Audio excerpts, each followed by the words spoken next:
Alasannya sih karena bukan aparatur sipil negara, jadi nggak bisa dikenakan pasal suap.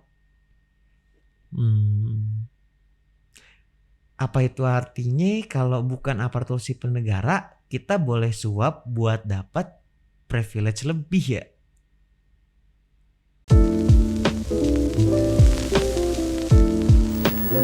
Selamat datang di Pengangguran FM. Di konten semua ada aturannya kali ini, gua mau nyoba untuk ngerangkum kasus yang sempat jadi objek kekesalan netizen, yaitu kasus Rahel V-nya yang kabur dari karantina Wisma Atlet sampai ke keputusan hakim yang memberikan sanksi bebas bersyarat, dengan kata lain gak dipenjara dengan alasan sopan. Sabar, kesalahan ditahan dulu. Gue akan mulai dari kronologinya. Jadi pada tanggal 1 Oktober 2021 di Bandara Internasional Newark, Amerika, Rahel V-nya mengupload foto bersama Luna Maya, Enzi Storia, dan Gading Martin bersama tim Erigo dengan tujuan kerjasama. Kerjasama itu berjalan selama 20 hari, yaitu mulai dari tanggal 1 sampai tanggal 20 September 2021. Kemudian pada tanggal 19 September 2021, Rahel V-nya juga sempat mengupload foto selfie-nya di Malibu, California. Tetapi pada tanggal 11 Oktober 2021, salah satu akun Twitter mengupload sebuah screenshot yang isinya pengakuan salah satu petugas administrasi Wisma Atlet yang mengaku menginput data Rahel V-nya dan mengatakan dalam tulisannya tersebut bahwa Rahel V-nya hanya melakukan isolasi selama 3 hari dan melarikan diri lalu melakukan birthday party atau pesta ulang tahun bersama keluarga dan teman-temannya di Bali. Setelah beredarnya cuitan tersebut, akun Instagram Rahel V-nya mendadak sunyi senyap tanpa aktivitas seperti biasa. Emang apa sih gak boleh?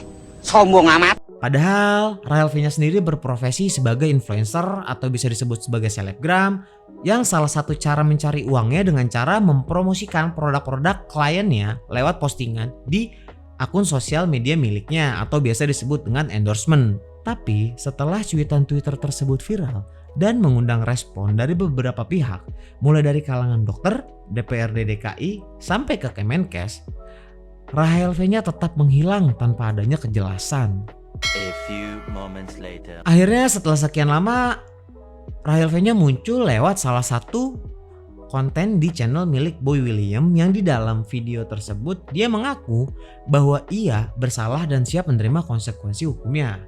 Emang butuh banget backingan buat ngejaga citra sebagai public figure? Berdasarkan keputusan Ketua Satgas Penanganan nomor 12 tahun 2021 yang berbunyi, warga negara Indonesia pelaku perjalanan internasional wajib melakukan karantina dengan ketentuan 8 kali 24 jam dengan negara asal yang memiliki eskalasi kasus positif rendah dan 14 kali 24 jam untuk negara yang eskalasi kasus positifnya tinggi. Dalam kasus ini, karena Amerika termasuk negara dengan eskalasi kasus positifnya rendah, seharusnya Rahel V-nya melakukan karantina selama 8 kali 24 jam atau 8 hari buat mencegah gelombang penyebaran virus COVID untuk kesekian kalinya. Namun ia melarikan diri dari karantina dengan alasan kangen anak dan gak betah. Lagian, siapa ya yang betah gitu kalau bukan karena keadaan? Singkat cerita, kasus kabur Rahel V-nya dari karantina sampailah ke ranah hukum atau pengadilan. Dan dalam proses peradilannya, hakim memutus bahwa Rahel V-nya terbukti melanggar Undang-Undang Nomor 6 Tahun 2018 tentang karantina kesehatan, yaitu pasal 9 yang berbunyi, setiap orang yang tidak mematuhi penyelenggaraan karantina kesehatan sebagaimana dimaksud dalam pasal 9 ayat 1 dan atau menghalang-halangi penyelenggaraan kekarantinaan kesehatan sehingga menyebabkan kedaruratan kesehatan masyarakat dipidana dengan pidana penjara paling lama 1 tahun dan atau pidana denda paling banyak 100 juta rupiah.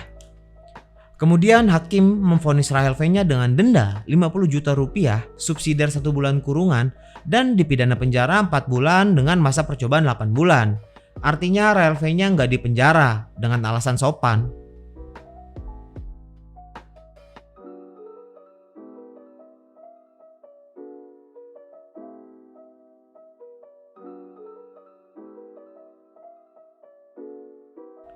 Kok bisa gitu? Kok bisa dia nggak dipenjara gara-gara sopan? Dan selama gue hidup nih di negara setengah berflower ini, gue baru tahu gitu kalau sopan bisa bikin pelaku kejahatan atau pelanggaran bebas dari pidana penjara. Mungkin alasan lainnya doi punya kartu bebas penjara kali ya. Menurut gua putusan hakim gak sepenuhnya salah karena udah sesuai dengan peraturan yang tertulis, yaitu maksimal 1 tahun penjara. Artinya kalau dia divonis kurang dari 1 tahun penjara itu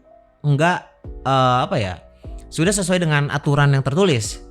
Tapi gini nih, tanpa mengurangi rasa hormat nih ya yang mulia, kenapa gitu kok vonisnya jauh banget dari maksimal hukuman 1 tahun penjara ke 4 bulan? Ditambah lagi pakai masa percobaan. Kalau misalnya 4 bulan dong, ya is oke lah gitu. Jalanin penjara deh 4 bulan, is oke gitu. Tujuannya supaya ngasih efek jerak dan ngasih contoh buat orang-orang kaya lain yang punya uang banyak kayak Rael V-nya ini, nggak ngelakuin kesalahan yang sama gitu. Padahal kan efek dari pelanggaran juga punya potensi besar gitu, ningkatin penyebaran virus corona. Apalagi sekarang nih udah ditemuin tipe virus Omicron nih yang bisa cepat nular dibanding tipe virus yang lain gitu. Ditambah nggak ada pasal yang diterapin masalah suap 40 juta itu gitu, yang diakui sama Rael V-nya sendiri untuk bebas dari karantina.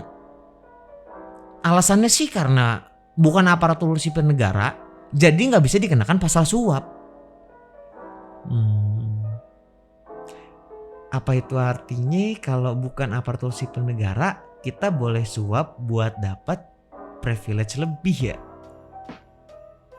Iya gak sih? Di lain sisi ya gue juga bingung, yang mana yang harus gue ikutin sebagai warga negara yang baik, hukum atau uang gitu. Kalau menurut kalian gimana nih, uang atau hukum sih yang harus kita ikutin? Tulis pendapat lo di kolom komentar. Atau memang negara ini cuma buat masyarakat kalangan atas kali ya? Udah cukup Nanti ada Kang Bakso bawa hati depan Rokum lagi. Bidang 1 ganti. Thanks ya yang udah mau dengerin ocehan gue sampai kelar. Support gue dengan cara subscribe channel ini, terus like dan komen biar kolom komentar gue tuh punya fungsi gitu buat jadi tempat diskusi. Akhir kata, siap-siap nih Omicron OTW sokin. Jaga kesehatan, stay safe, and see you next time.